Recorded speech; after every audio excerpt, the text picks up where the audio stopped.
নমস্কার, বাংলা বাজারে সবাইকে স্বাগত। আমি অনিকেত চট্টোপাধ্যায়। শুরু করছি আমাদের অনুষ্ঠান মতামত, এবং শুরু করার আগে আবার বলি, বাংলা বাজার সাবস্ক্রাইব করুন, লাইক করুন, শেয়ার করুন, বেল বাটনটা প্রেস করুন, তাহলে আপনাদের কাছে নোটিফিকেশন পৌঁছে যাবে। আর হ্যাঁ, একটা নতুন নিয়ম শুনলাম যে 3 দিন পর পর না দেখলে নাকি নোটিফিকেশন যাচ্ছে না, তো সেটাও একটু খেয়াল করে রাখবেন। আর তাদেরকে বলবেন যারা এই ধরনের সিরিয়াস পলিটিক্যাল অনুষ্ঠান শুনতে চায়। আর খেয়াল করেছেন নিশ্চয়ই যে এখন নির্বাচন এগিয়ে আসছে বলে আমরা আমাদের জিরো আওয়ারের সংখ্যা বাড়িয়েছি। চেষ্টা করছি সপ্তাহে অন্তত 5-6টা জিরো আওয়ার করার, কারণ বিভিন্ন মানুষের মতামত নিয়ে এক ধরনের আলোচনা তৈরি করতে চাইছি আমরা। তো যাই হোক, আজকে শুরু করব আমাদের আজকের মতামত, এবং আজকের শীর্ষক Bhabanipur battle ground, vote for Mamata.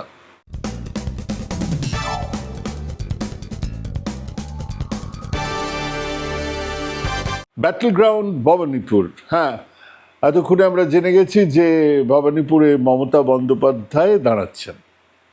সেখানে প্রার্থী রাজ্যের মুখ্যমন্ত্রী, রাজ্যের বিরোধী দলনেতা দুজনে আছেন।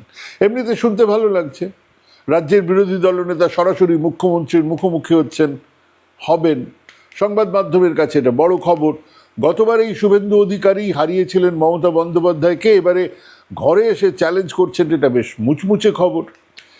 কিন্তু এই খবরের না দুটো দিক আছে। প্রথমটা, কি হতে পারে, অর্থাৎ এই যে দাঁড়ানো, এতে কি হতে পারে। দ্বিতীয়টা হলো, আমরা যারা এই রাজ্যে শাসক দলের সমর্থকও নই, অথচ আমরা যারা মনে করি বিজেপি এক সাম্প্রদায়িক দল, এক ফ্যাসিস্ট দল, আমরা যারা মনে করি ভারতের সংবিধান গণতান্ত্রিক প্রজাতান্ত্রিক ব্যবস্থায় বিজেপির হাতে বিপন্ন, আমরা যারা মনে করি দেশের অন্য আর 5টা দলের তুলনায় বিজেপি অনেক অনেক বেশি বিপজ্জনক, এই ভবানীপুরে তাদের স্ট্যান্ড কি হওয়া উচিত, ভবানীপুরে তারা ঠিক কোন রাজনৈতিক অবস্থান নেবেন। আসুন দুটো দিক থেকে আজকে এই বিষয়টাকে আলোচনা করা যাক। প্রথমে বোঝা যাক বিষয়টা কি।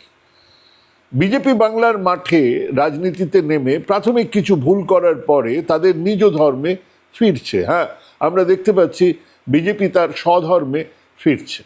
সাম্প্রতিক পদক্ষেপগুলো সেটাই বলছে।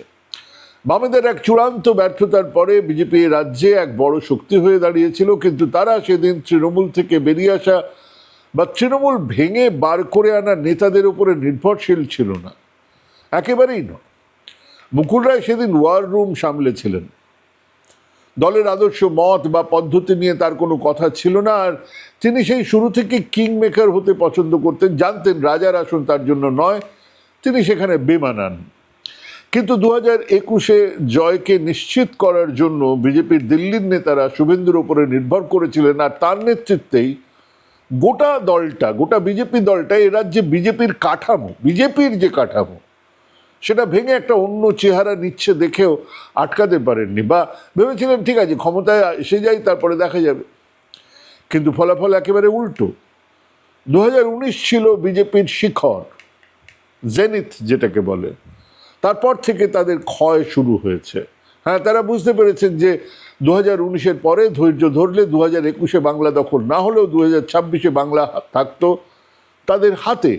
কিন্তু ভুল যায় হবার তা তো হয়ে গেছে। এবারে বিজেপি অনেক বেশি ক্যালকুলেটিভ। রাজ্যের সংগঠন শ্রমিক ভট্টাচার্যের হাতে, দলের বিভিন্ন কমিটিতে আর আরএসএস ঘনিষ্ঠ আদি বিজেপির লোকজন আমরা দেখতে পাচ্ছি। এবারে প্রার্থী ঘোষণার পালা। তারা শুভেন্দু অধিকারীকে বাঘে চড়িয়ে দিয়েছে, নামলেই বাঘে খাবে। গতবার সম্মানের লড়াই ছিল। মুখ্যমন্ত্রী বনাম দল থেকে বের হয়ে যাওয়া শুভেন্দু অধিকারী জিতেছিলেন কত ভোটে? 1956 ভোটে জিতেছিলেন। হ্যাঁ, এটা সম্মানের লড়াই, এক ভোটে জিতলেও জয়। কিন্তু সেই মার্জিন তো একেবারেই সেফ মার্জিন নয়। সামান্য 1%-এর হেরফেরে আসনের হাত বদল হয়ে যেতে পারে। মানে শুভেন্দু অধিকারীকে দম লাগাকে হ্যাঁসা লড়তে হবে ওই নন্দীগ্রামে। কেন? কারণ এবারেও নন্দীগ্রাম তার কাছে কিন্তু একটা প্রেস্টিজের লড়াই। হারলে তৃণমূলের নেতা কর্মীরা বলবেন বলেছিলাম আলো নিভিয়ে জিতেছিল গতবার। হ্যাঁ, এই ন্যারেটিভই মানুষ খাবে। 1956 মার্জিনকে একটা সম্মানজনক মার্জিনে নিয়ে যেতে হবে, যে আসনে গত 5 বছর ধরে ম্যান মার্কিং করেছে তৃণমূল।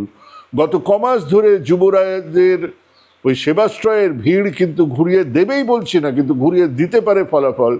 দাঁড় করানো হয়েছে এমন একজনকে যাকে নার্ভের লড়াই লড়তে হচ্ছে না, পবিত্রকর স্থানীয় মানুষ এবং শুভেন্দুর ডান হাত ছিলেন, উনিও বোঝেন ওখানকার রাজনীতিটা। কিন্তু শুভেন্দু অধিকারীর কাছে ইজ্জত কা সওয়াল হ্যায়।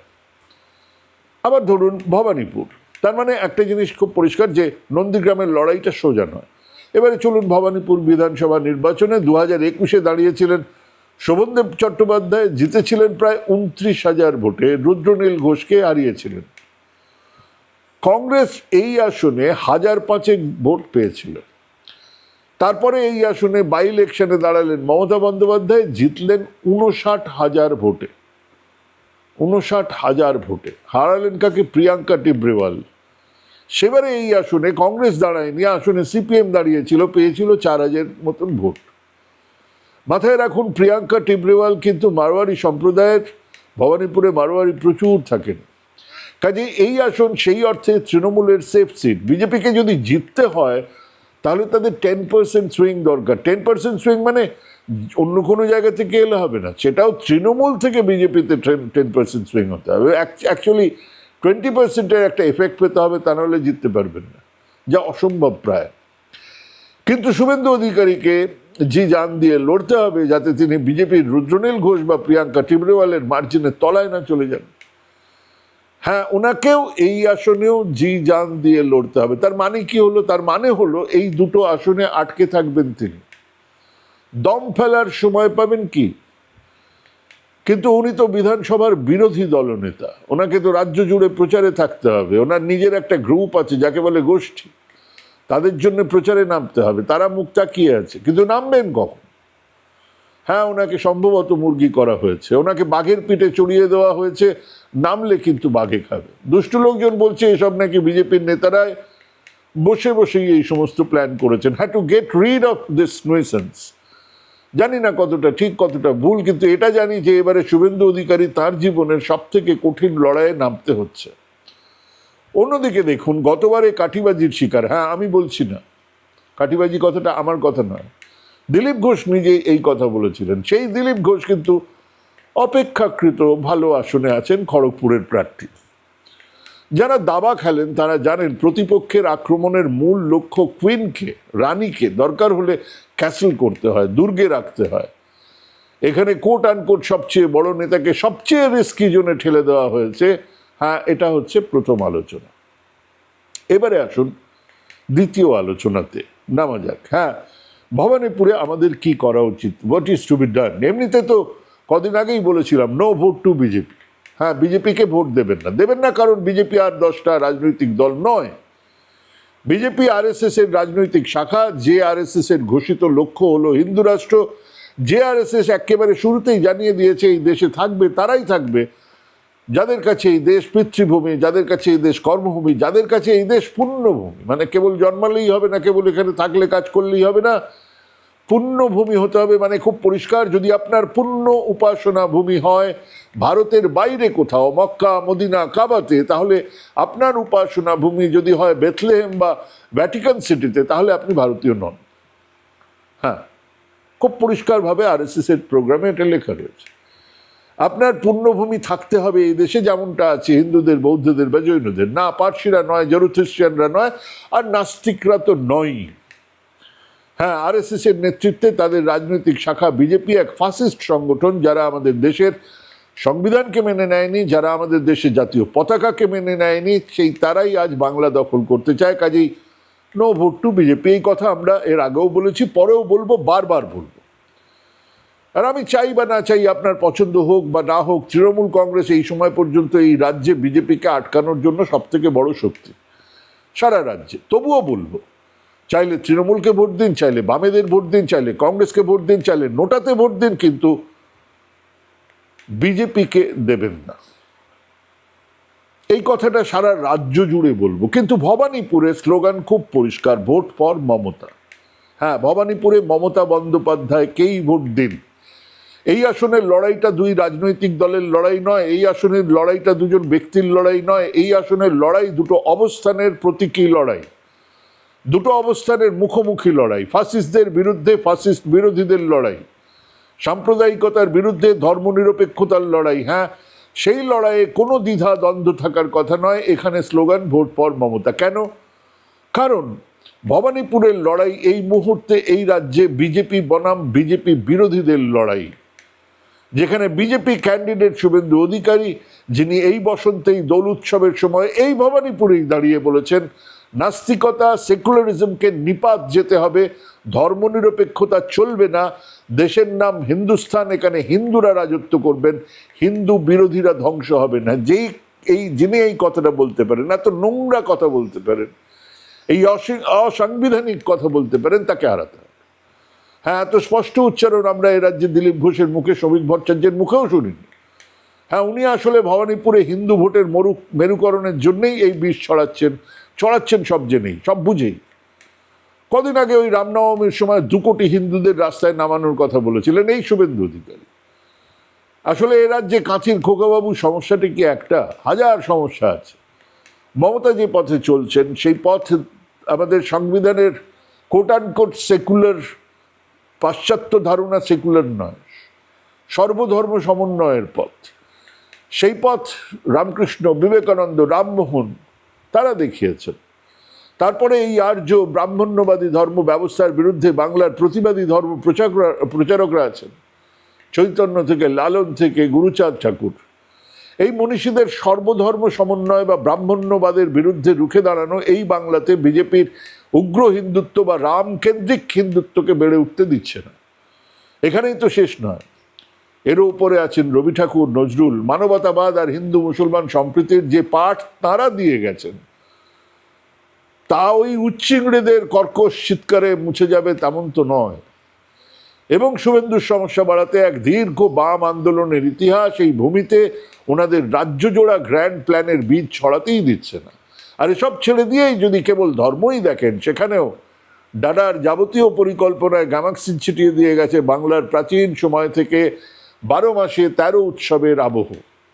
উত্তর ভারতে যেখানে রামনবমী পালন হয় তা তাদের এক মূল ধর্মীয় উৎসব, মানে 90% হিন্দু ওই কদিন রামনবমী পালন করেন, উপবাস রাখেন, নিরামিষ খান, পুজো পাঠ চলে। আরও বেশ কিছু জায়গাতে রামকথা পাঠ হয়, রাম লক্ষ্মণ হনুমান সীতা যে পথ পরিক্রমা চলতো। এখন সেখানে অস্ত্রের ঝঞ্ঝনানি যোগ হয়েছে। কিন্তু বাংলায় আমি নয়, সেই কবে বাবু কালীপ্রসন্ন সিংহ তার হুতম প্যাচার নকশায় লিখে গিয়েছিলেন, রামলীলা এদেশের পরব নয়। এদেশের মানে উনি বলতে চেয়েছেন এই বাংলার। এটি প্রবল খোট্টাই। কিছুকাল পূর্বে চারনকের সেপাহীদের দ্বারা এই রামলীলার সূত্রপাত হয়। পূর্বে তারাই আপনা আপনি চাঁদা করে চারনকের মাঠে রাম রাবণের যুদ্ধের অভিনয় করত। কিছুদিন এরকম চলে, মধ্যে একবার রহিত হয়ে যায়, শেষে বড়বাজারের 2-4 জন ধনী খোট্টার উদ্যোগে 1157 শকে পুনর্বার রামলীলা আরম্ভ হয়। তদবধি এই 12 বছর রামলীলার মেলা চলে আসছে।